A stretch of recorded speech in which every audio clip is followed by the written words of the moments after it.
নমস্কার, আমি শুক্লা। আপনারা দেখছেন আমার ছোট্ট ছাদ বাগান। যে বাগানে আমি ফল, ফুল, সবজি তিনটেই করতে ভালোবাসি, তবে বেশিটা আমি সবজি নিয়েই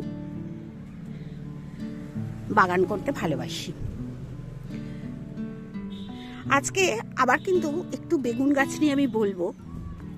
অনেকে বলেন বেগুন গাছে খুব পোকা হয়। আমার নিজের বেগুন গাছগুলোই আপনাদের আমি শেয়ার করব। দেখুন, একটা গাছেও কিন্তু পোকা হয় না। আমি একদম পছন্দ করি না ফাঙ্গিসাইড, পেস্টিসাইড দেওয়া কোনো খাবারে গাছে। এই যে এত বেগুন ধরেছে দেখুন, শুধুমাত্র খোল জলের ওপর নির্ভর করে আমি থাকি। এক একটা বেগুন দেখুন আমার হাত ছাড়িয়ে যাচ্ছে। আরও দেখাবো, এই বেগুনটাকেই দেখুন হাত ছাড়িয়ে যাচ্ছে। প্রত্যেকটা গাছে কিন্তু বেগুন আছে, প্রত্যেকটা গাছে।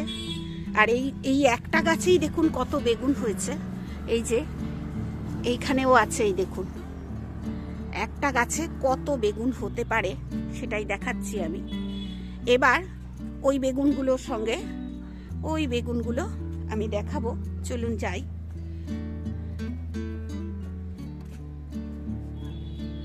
দেখুন এবার যে বড় বেগুনটা হয়েছে আমার ছাদ বাগানে, একটা জিনিস দেখাই, দেখুন কত বড় হতে পারে একটা বেগুন। এই যে দেখুন, আমার হাতটা নেহাত ছোট নয়, লম্বাই হাতটা। এক বেগদারও বেশি বেগুন হয়েছে, বড় এটা। এখানেও রয়েছে, এই যে এখানেও রয়েছে দেখুন, ওই পেছনে রয়েছে দেখুন। বেগুন কিন্তু আমার ছাদ বাগানে ভর্তি। আর বেগুন যেহেতু প্রচুর ফলে ছাদ বাগানে, তাই আমি বেগুনটা বসাইও। এই যে বেগুনটা দেখুন কত বড়, হালকা কিন্তু, একদম হালকা। বেগুনটা কিন্তু ভারী নয়, মানে এখনো বীজ কিন্তু পাকেনি এবং বীজ কিন্তু পুষ্ট হয়নি, দেখলে মনে হচ্ছে বটে।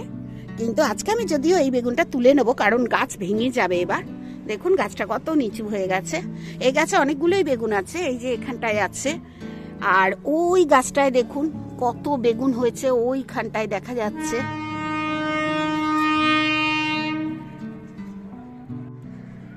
ছাদ বাগানে এত বেগুন হচ্ছে তো, আর অনেকেই জিজ্ঞেস করেন যে পোকা কি ওষুধ দিই। আমি সত্যি বলতে একটাও পোকার ওষুধ আমায় দিতে হয় না। এই যে সকালবেলা গাছে জল দিতে এসেছি, আমি সঙ্গে সঙ্গে দেখুন সব গাছ স্নান করিয়েছি। এই যে জল আছে দেখুন প্রত্যেকটা পাতায়। এই গাছ স্নান করাতে হয় সব সময়।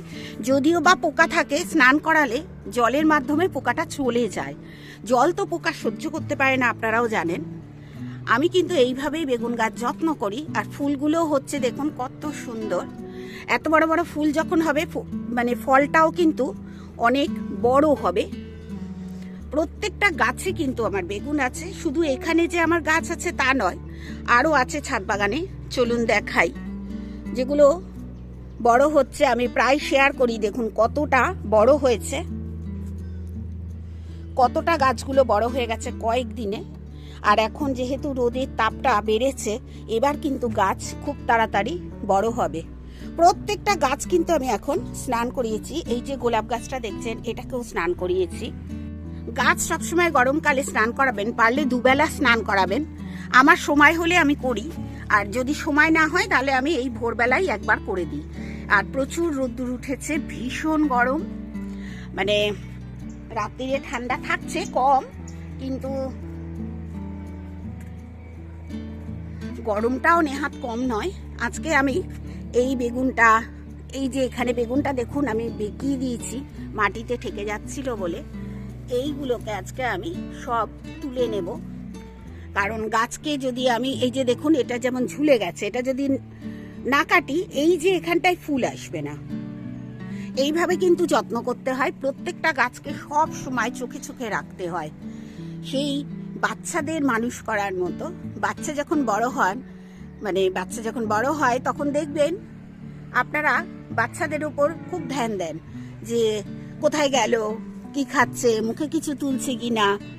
সেই রকম গাছকেও কিন্তু যত্ন করতে হয়। আর এইভাবে যদি আপনি যত্ন করতে পারেন, আমার মতো বেগুন অবশ্যই ফলাতে পারবেন। আর আপনাদের তো আমি দেখিয়েছি আমি কিভাবে গাছে সার দিই, মাটি তো কিচেন কম্পোস্ট দিয়ে তৈরি করি, বারবার বলছি। আর অনেকেই প্রশ্ন যেটা করেন সেটা নিয়েই আজকে আমি ভিডিওটা করার চেষ্টা করছি। বারবার বলছি, জল দিয়ে গাছ স্নান করান, ওষুধপত্র কিচ্ছু লাগে না।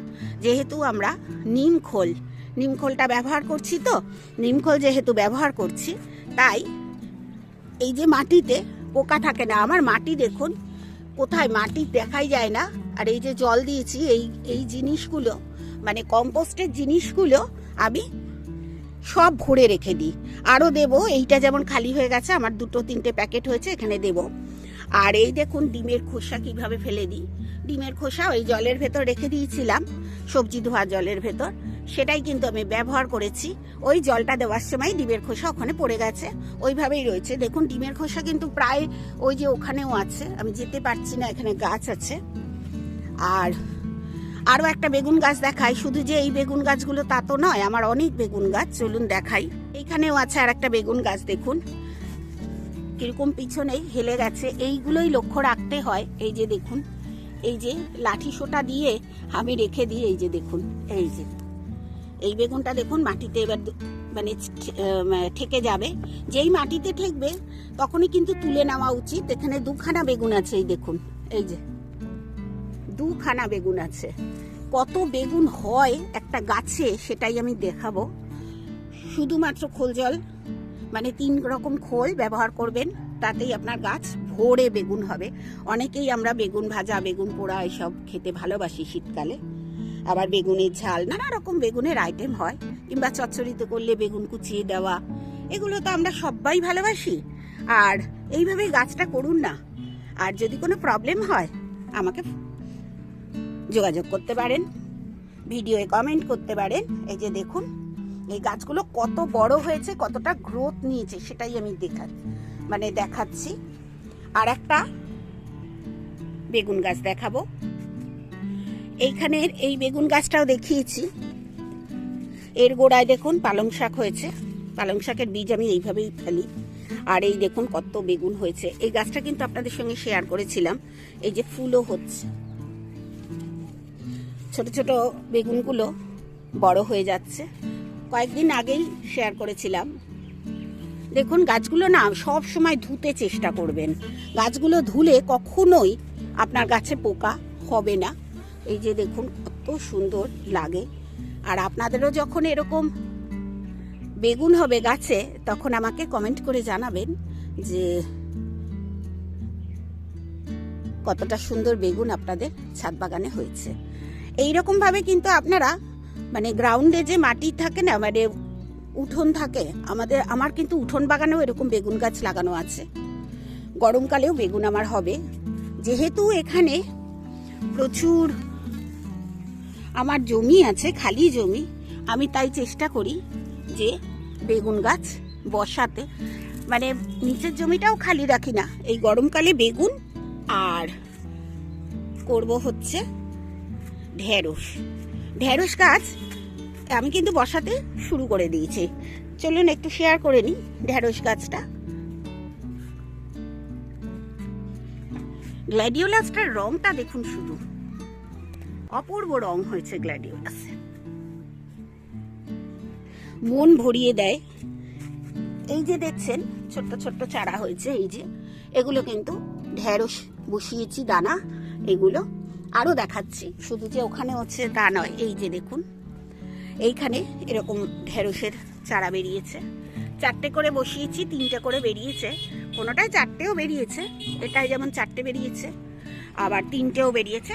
কোনো অসুবিধা নেই, আস্তে আস্তে 1-2 তুলে দেবো, 3টে করে রাখবো। এইগুলো সব 10 ইঞ্চির গ্রো ব্যাগ। এই গ্রো ব্যাগেই এবারে ঢেঁড়স বসাবো। আর যে বড় বড় গ্রো ব্যাগগুলো আমার ব্রোকলি আর ফুলকপি আছে, ওগুলোতেও এবার ঢেঁড়স বসাবো আর গাঠি কচু বসাবো। গাঠি কচু আমার নিচের গ্রাউন্ডে যে বাগান আছে সেখানে আছে, ওখান থেকে খানিকটা কচু তুলে নিয়ে এসে বসিয়ে দিলেই হয়ে যাবে, আমার বীজ আর লাগবে না। এইভাবেই আমি গাছ করি। আর পাখির উৎপাত তো আমার গাছে মানে আছেই। আবার খেয়ে নিয়েছে আমার কামরাঙা, এইখানেও এটা খেয়েছে, রেখেই দিয়েছি পাখিদের জন্য, খাক, কোনো অসুবিধা নেই।